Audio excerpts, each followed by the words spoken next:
एक बार श्री कृष्ण कहते हैं, तुम पांचों भाई वन में जाओ और जो कुछ भी दिखे वह आकर मुझे बताओ।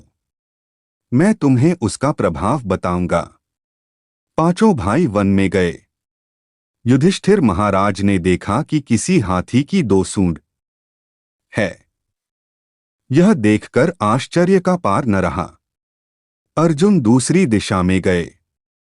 वहां उन्होंने देखा कि कोई पक्षी है, उसके पंखों पर वेद की ऋचाएं लिखी हुई हैं, पर वह पक्षी मुर्दे का मांस खा रहा है। यह भी आश्चर्य है। भीम ने तीसरा आश्चर्य देखा कि गाय ने बछड़े को जन्म दिया है और बछड़े को इतना चाट रही है कि बछड़ा लहूलुहान हो जाता है।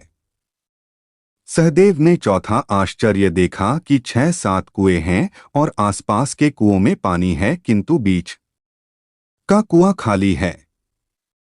बीच का कुआं गहरा है, फिर भी पानी नहीं है।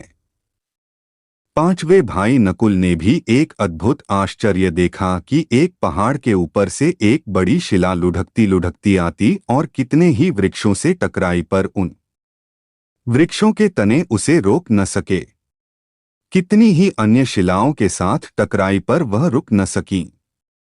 अंत में एक अत्यंत छोटे पौधे का स्पर्श होते ही वह स्थिर हो गई। पांचों भाइयों के आश्चर्यों का कोई पार नहीं। शाम को वे श्री कृष्ण के पास गए और अपने अलग अलग दृश्यों का वर्णन किया। युधिष्ठिर कहते हैं, मैंने 2 सूंड वाला हाथी देखा तो मेरे आश्चर्य का कोई पार न रहा। तब श्री कृष्ण कहते हैं, कलयुग में ऐसे लोगों का राज्य होगा जो दोनों ओर से शोषण करेंगे, बोलेंगे कुछ और करेंगे कुछ। ऐसे लोगों का राज्य होगा।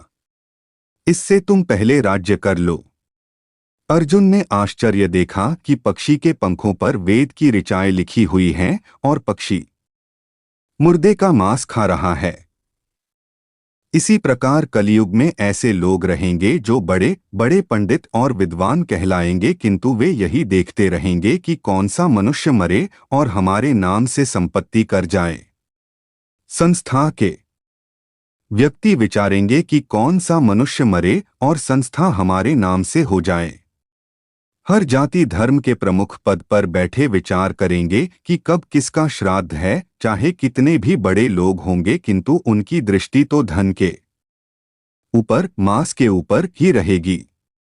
परधन पर मन हरन को वैश्या बड़ी चतुर। ऐसे लोगों की बहुतायत होगी, कोई कोई विरला ही संत पुरुष होगा।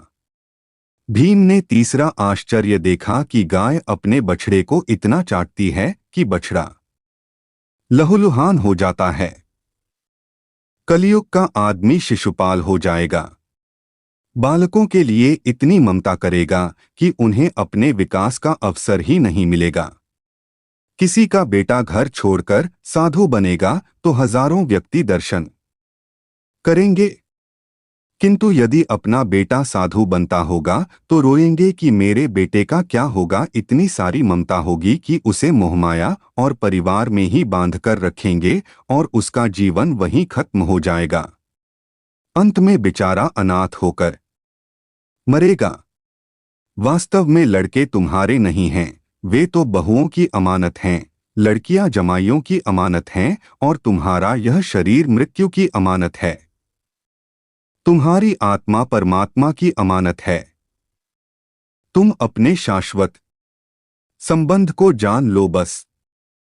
सहदेव ने चौथा आश्चर्य यह देखा कि 5-7 भरे कुएं के बीच का कुआं एकदम खाली। कलयुग में धनाढ़ लोग लड़के लड़की के विवाह में, मकान के उत्सव में, छोटे बड़े उत्सवों में तो लाखों रुपए खर्च कर देंगे, परंतु पड़ोस में ही यदि कोई भूखा प्यासा होगा तो यह नहीं देखेंगे कि उसका पेट भरा है या नहीं।